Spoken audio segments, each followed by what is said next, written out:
Assalamualaikum warahmatullahi wabarakatuh. Di video ini kita akan mendemokan sebuah program, yaitu program absensi dan penggajian dengan menggunakan bahasa pemrograman Visual Basic.NET. Aplikasi yang kita gunakan dalam membuat program ini yaitu menggunakan Microsoft Visual Studio versi 2010. Nah, kalau gitu sekarang kita coba runningkan programnya. Jadi ini adalah tampilan form menu awalnya ya setelah running.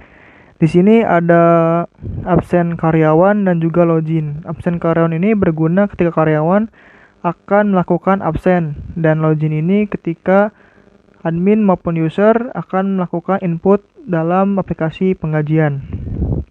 Ya, jadi begitu.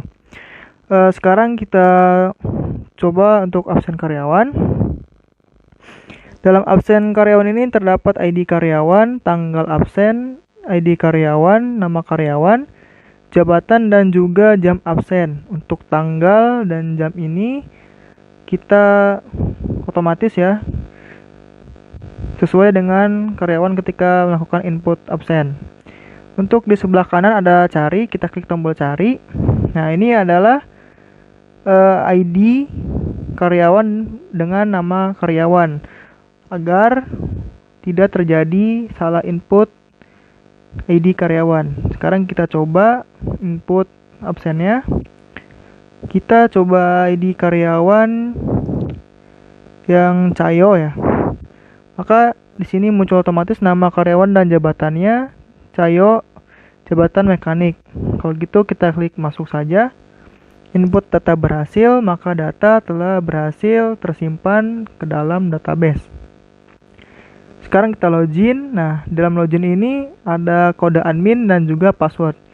Sekarang kita masukkan saja ADM001 dengan password admin. Klik login, login berhasil. Oke.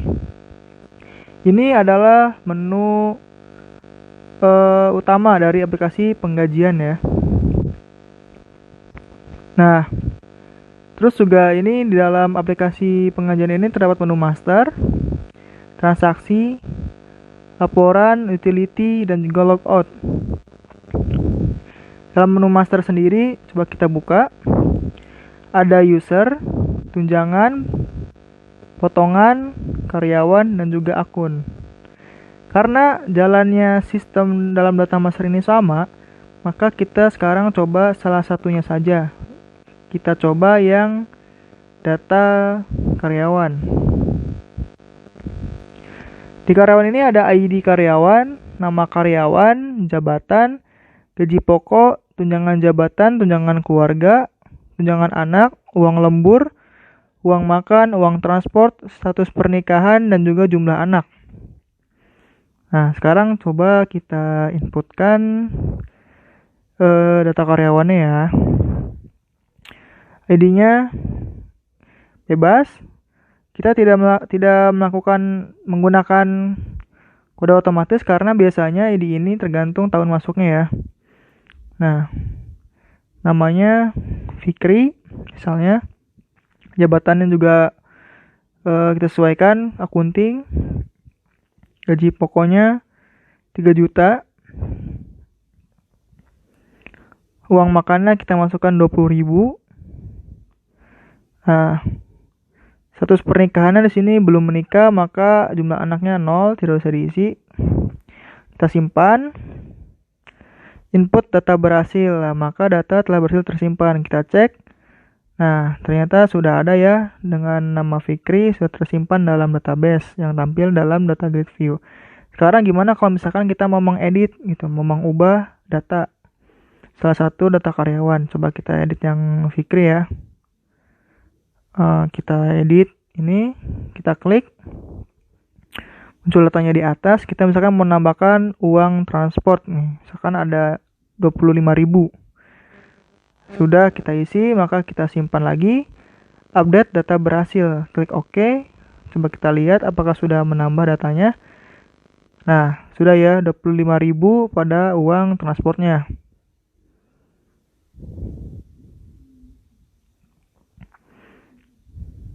Nah, Sekarang kalau kita mau menghapus gimana? Sama caranya kayak tadi. Nah, kita klik maka data muncul, lalu kita klik hapus, button hapus.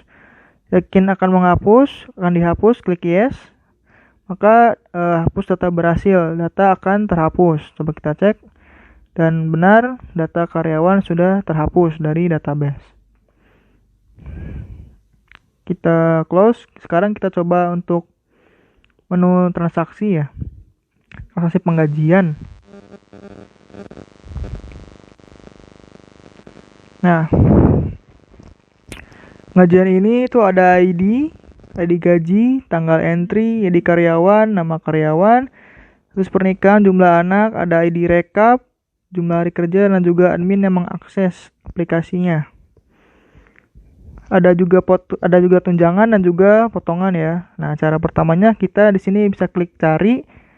Nah, ini adalah kode rekap berdasarkan nama karyawannya ya. Kode rekap ini ada RKP. Nah, kita masukkan kode rekap. Misalkan kita coba yang 01 yang France ya. Maka nama karyawannya France, lalu muncul ID karyawan otomatis, lalu kita enter di ID-nya. Muncul menikah, anak 2, debit administrasi, dan juga total tunjangan beserta potongannya muncul secara otomatis. Di sini uang makanan 540.000 ya. Jadi tadi kan 20.000 dikalikan dengan 27 ya, berarti benar. Nah, namun kalau gaji sudah tetap tidak terpengaruh dengan jumlah hari kerjanya.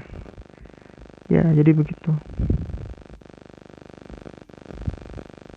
Tetap ya, tidak mempengaruhi. Kita simpan. Apakah ingin cetak slip data gaji maksud saya? Nah, ini slip gaji yang nantinya akan diterima oleh karyawan. Kita coba close.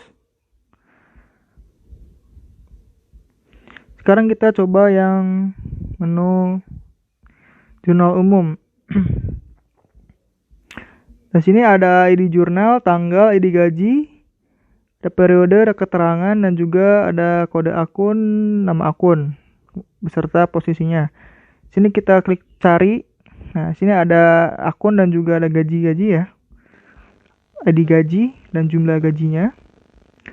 Sekarang kita coba masukkan yang gaji terlebih dahulu. Nah, kita input yang gaji 001. Periodenya kita isi 7 karena ini bulan Juli ya. Jadi bulan 7 dari 12 bulan ya, dalam 1 tahun. Keterangannya kita masukkan saja gaji karyawan. Nah, untuk nama akunnya sudah pasti ya, beban gaji. Nah, kita enter. Muncul otomatis, lalu kita isi debitnya sebesar dengan referensi dari gajinya ya. Itu 3.373.100. Sebelah debitnya ya, kreditnya dinolkan, lalu tambah. Sekarang kita yang coba untuk akun lawannya yaitu adalah kas. Nah, berarti debitnya 0, kreditnya samakan dengan jumlah yang tadi 3.373.100. Kita klik tambah. Nah, maka di sini sudah balance ya, lalu kita klik simpan saja. Input data berhasil. Di close. Kita coba rekap absen. Nah, ini rekap absen ini adalah merupakan form rekap. Jadi absen-absen yang sebelumnya karyawan input nanti bakal terekap jumlah masuknya di sini ya. Ya, itu. Kita close. Sekarang kita coba ke menu laporan. Nah, sini ada laporan data master, penggajian, ada jurnal umum, absensi, dan juga rekap absen. Kita coba dulu yang data masternya ya. Sini ada user, ada karyawan, ada tunjangan, ada potongan, dan juga akun. Kita coba yang user. Nah, ini laporan data user. Ini data karyawan ya. Kemudian laporan data tunjangan. Dan yang ini laporan data potongan. Dan yang terakhir adalah laporan data akun-akun. Bisa nampil. Nah, sekarang tinggal penggajian. Nah, kita bisa lihat per bulan Juli 2020. Akan muncul datanya, data penggajian pada bulan Juli yang tadi sudah kita inputkan ya. Nah, sekarang misalkan kita pengen tahu gitu data dalam 1 tahun, kita bisa atur dalam Januari sampai dengan bulan Desember. Nah, bakal muncul seperti itu.